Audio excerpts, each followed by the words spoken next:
He's squishy, he's funny. D-O-E-Y.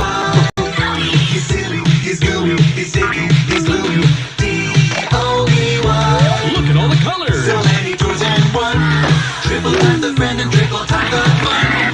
D-O-E-Y. Love until the day that you die. Call the number on screen and order your Dewey today.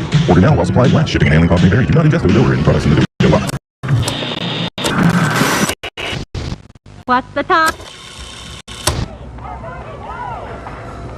This one! I don't open this one! I knew it! This is the one I wanted! There's a card too, dear. Open the card. We're going to the Playtime Factory? That's right, honey. Yes!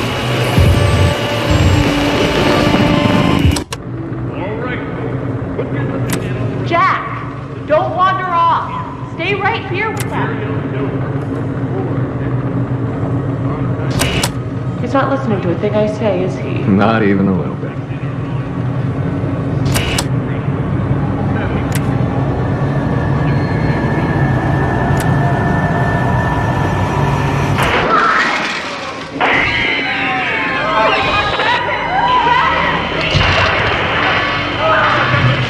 Everyone shut down the machine! Do you hear me? Somebody shut off that camera!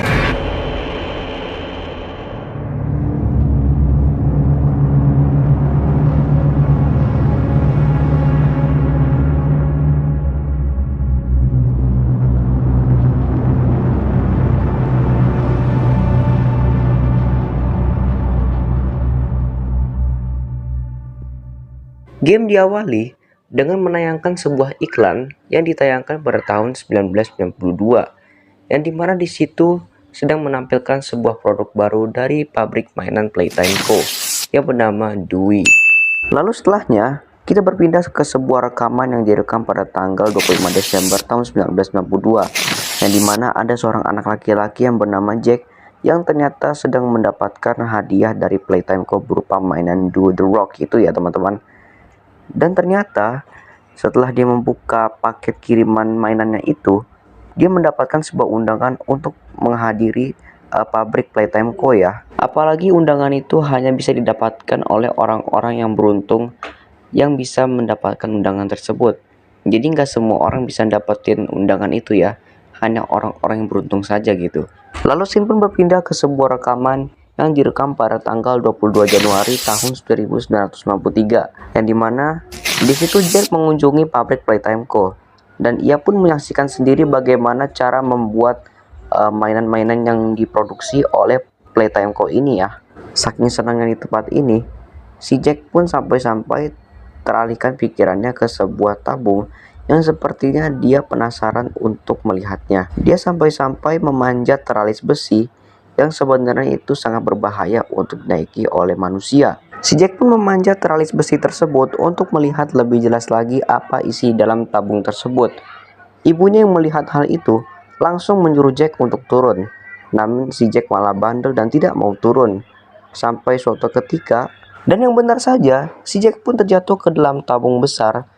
Dan saat itu, suasana pun berubah menjadi panik. Salah satu tour guide yang menemani mereka saat itu pun langsung menyuruh pekerja untuk menghentikan tabung mesin tersebut.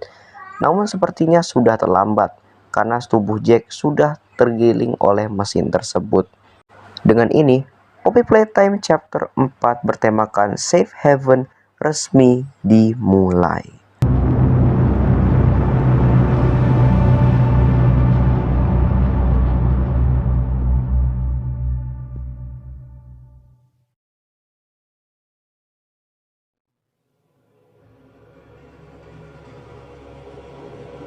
No!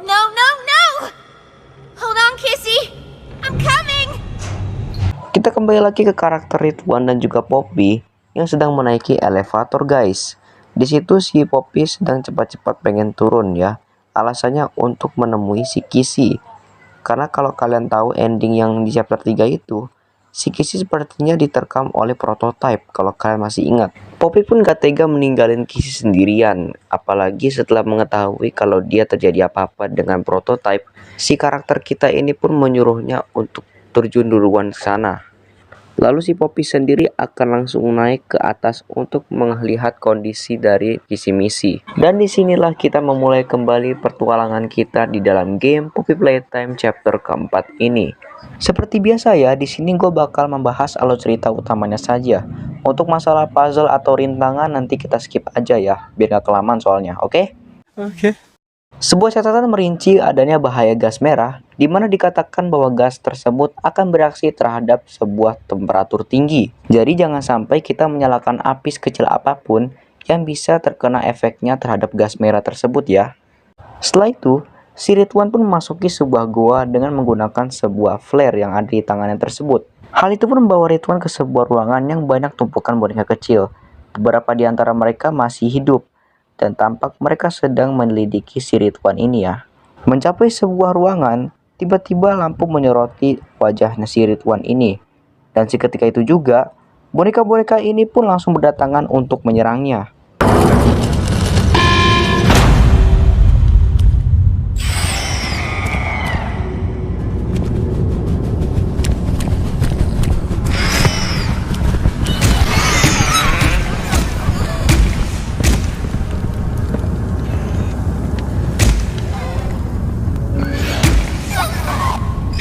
Namun mereka hanya menyerang beberapa saat, sebelum akhirnya pergi semua.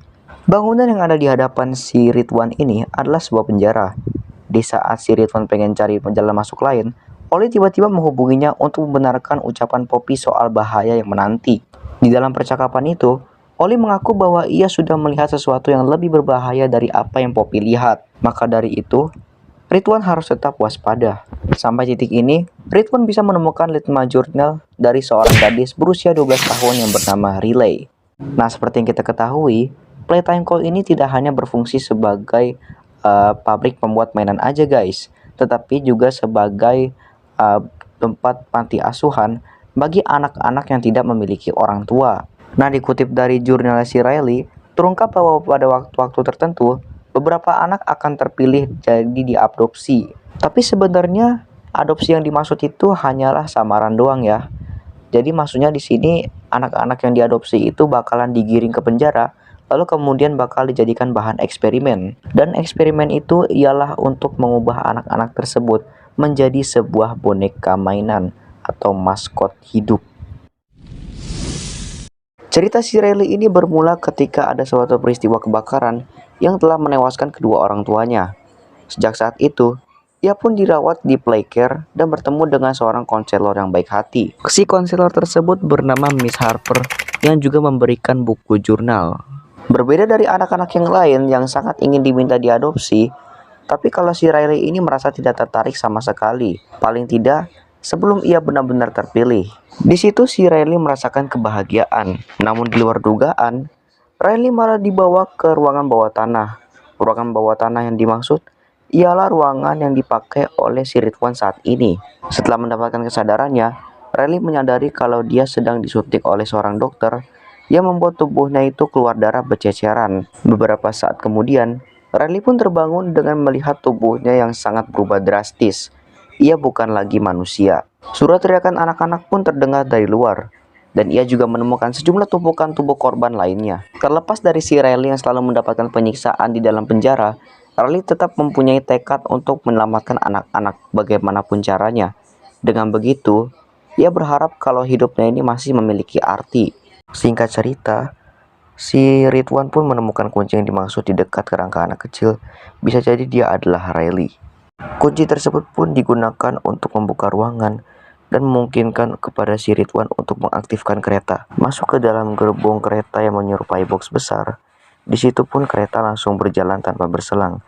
Dari situ, si Ridwan bertemu dengan seorang pria yang tiba-tiba muncul di TV. Si pria tersebut bernama Dokter. Lalu si dokter ini dengan suka hati pun menyambut kedatangan si Ridwan di dalam kereta. Lalu si dokter mengatakan bahwa ia tidak akan pernah lepas dari pantauannya. Bangun-bangun, si Ridwan mendapati dirinya sudah berada di area penjara, yaitu di mana banyak sekali mayat-mayat para penjaga yang berhamburan di penjara tersebut. Berdasarkan catatan subjek 1172 dan 1424, kita tahu bahwa area penjara ini digunakan oleh para peneliti Playtime Co. Tujuannya ialah untuk mengecek dan melihat bagaimana reaksi dan tingkah laku dari eksperimen mereka ini. Jika hasilnya memuaskan, maka mereka akan dipindahkan ke tempat lain. Mengitari area sel, Ridwan pun mengambil grade pack berwarna merah yang berfungsi sebagai senter. Menghadapi sekian banyaknya boneka kecil utusan dokter yang berdatangan menyerangnya, Ridwan menggunakan grade pack merah untuk men-scan lengan itu dan naik ke lantai atas. Setelah menelusuri area di lantai atas, si Ridwan bertemu lagi dengan si dokter yang kali ini dia menantang kepada Ridwan untuk berhadapan dengan Yarnabi. Jadi kalau kalian belum mengenal maskot Yarnabi, jadi penjelasannya yaitu Yarnabi merupakan subjek eksperimen bernomor 1166. Kabarnya eksperimen ini mirip dengan anjing atau kucing jinak dan memiliki rasa loyal terhadap beberapa penjaga. Ya jadi di sini nih tuh si dokter tuh ceritanya ngeluarin Yarnabi terus disuruh buat rekam si Ridwan cuy. Wih ngeri banget men.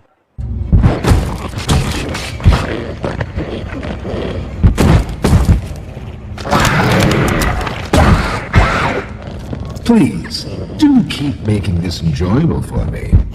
I'll be taking notes. Tujuan si dokter melakukan itu untuk mengetes seberapa jauh dia bisa bertahan hidup setelah si Ridwan berhasil mengalahkan maskot-maskot ganas yang lain. Lalu pertarungan pun dimulai.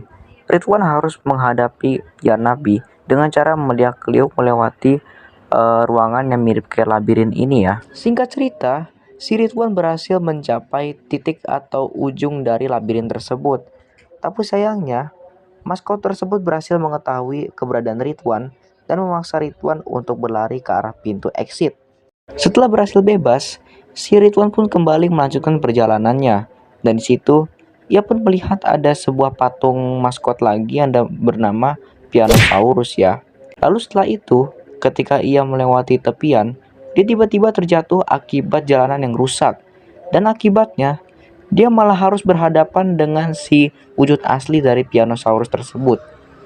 Ketika ia mencoba untuk melarikan diri, suatu tangan tiba-tiba muncul lalu menerkam si Pianosaurus, yang menyebabkan si Pianosaurus itu tewas.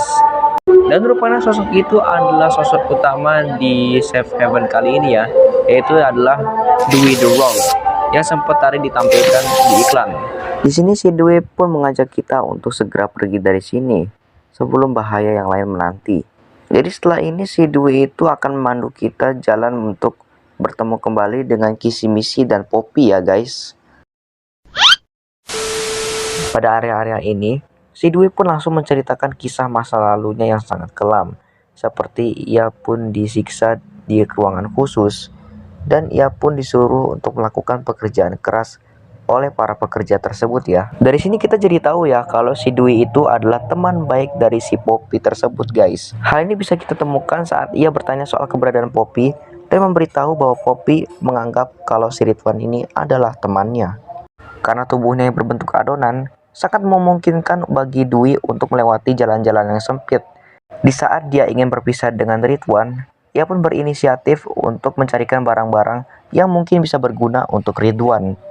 Setelah beres membantu Dewey membukakan jalan menuju Safe Haven, Dewey pun beranjak untuk pergi duluan, dan ia mengatakan bahwa mereka akan bertemu lagi di Safe Haven.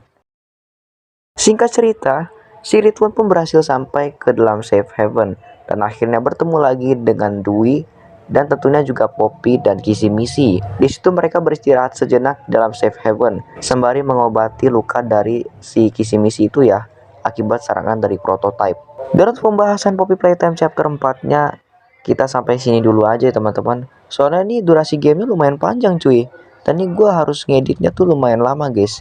Jadi untuk kelanjutannya nanti sabar aja ya teman-teman. Kita bagi per part-part video ya teman-teman. Oke, kalau begitu terima kasih yang udah menonton video kali ini. Jangan lupa untuk klik like, comment, share, dan subscribe. Dan jangan lupa untuk tekan lonceng notifikasi supaya kalian gak ketinggalan update video terbaru dari channel Randy Maulana. Oke, kalau begitu gue Randy Maulana signing out. Bye bye.